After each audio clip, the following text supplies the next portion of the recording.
This group wanted to poison an entire city after World War II. Not during the war, but after it officially ended. Their goal was revenge for Nazi terror, and according to publicly available historical research, they came closer than most people realize. The plan did not succeed, but only by a very narrow margin. To understand how something like this could even be imagined, let alone attempted, we need to go back to 1945 and to the survivors who believed that justice had never truly arrived.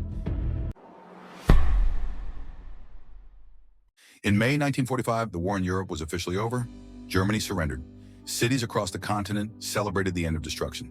Governments promised trials, accountability, and a new moral order. But for many Jewish survivors, peace felt abstract. Entire families were gone. Communities that had existed for centuries had disappeared in a few years, and many perpetrators were still alive, unpunished, or already blending back into civilian life. For those who had survived ghettos, camps, or mass executions, the idea that the world could simply move on felt deeply wrong. It was in this emotional and moral vacuum, between unimaginable loss and incomplete justice, that Nakam emerged.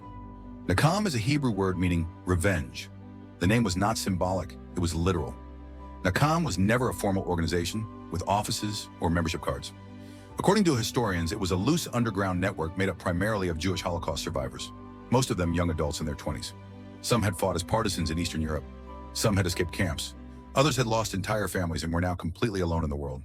What united them was not ideology in the traditional sense, but a shared conviction that the legal systems of the post-war world could never fully answer the crimes that had been committed.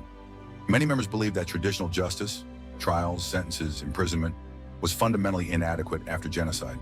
To them, the scale of the crime demanded a response of equal magnitude. At the center of Nakam was Abba Kovner. Kovner was born in 1918 in what is now Lithuania. Before the war, he was a poet and an intellectual. During the Nazi occupation, he became a leader in the Jewish resistance in the Vilna Ghetto. In 1942, Kovner helped write one of the first public calls warning that the Nazis intended total extermination, not relocation. At a time when many still hoped deportations meant labor camps, Kovner insisted the truth be faced.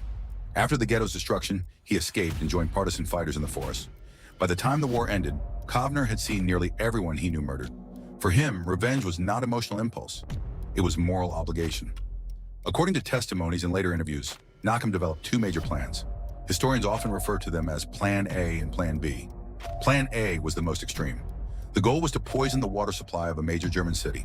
The number most often mentioned is several million potential victims, although scholars stress that this figure reflects intent rather than logistical certainty. The plan was based on the idea of symbolic equivalence, that the number of German civilians killed should mirror the number of Jews murdered during the Holocaust. It was not random violence in the minds of Nakam members. They reportedly believed it would force the world to acknowledge Jewish suffering in a way that trials never could. However, Plan A faced enormous practical problems.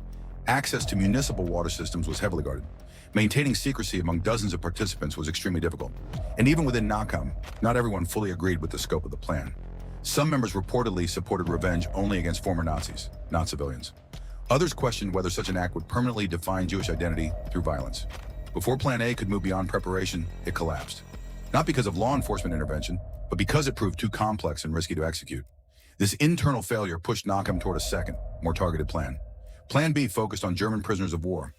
After the war, hundreds of thousands of German soldiers were held in Allied camps across Europe. One of these camps was located near Nuremberg, the same city where major Nazi trials were taking place. To Nakam, this was symbolically powerful. According to declassified Allied documents and historical investigations, members of Nakam managed to infiltrate a bakery that supplied bread to this camp. This infiltration was not accidental. It required forged papers, coordination, and weeks of preparation. Once inside, poison was applied to thousands of loaves of bread. The bread was then delivered to the camp. Shortly afterward, large numbers of prisoners became severely ill. Allied reports confirmed mass poisoning symptoms. Despite the scale of contamination, no mass fatalities were officially recorded. Several factors likely contributed to this outcome. The poison used was not as lethal as Nakam had intended. The dosage may have been uneven, and medical response from Allied authorities was relatively fast. What is clear is that the plan came dangerously close to producing far more severe consequences.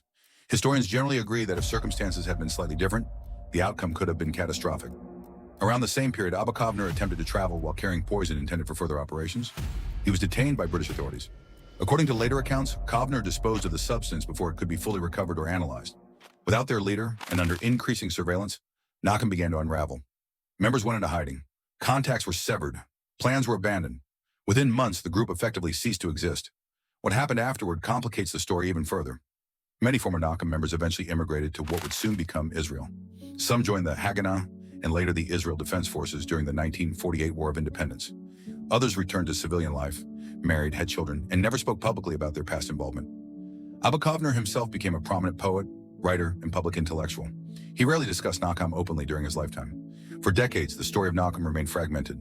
It existed in memoirs, private testimonies, and partially declassified documents. It was often omitted from official histories, considered too morally complex, too controversial, or too uncomfortable. Historians today continue to debate Nakam's legacy. Some view the group as an understandable, though tragic, response to genocide.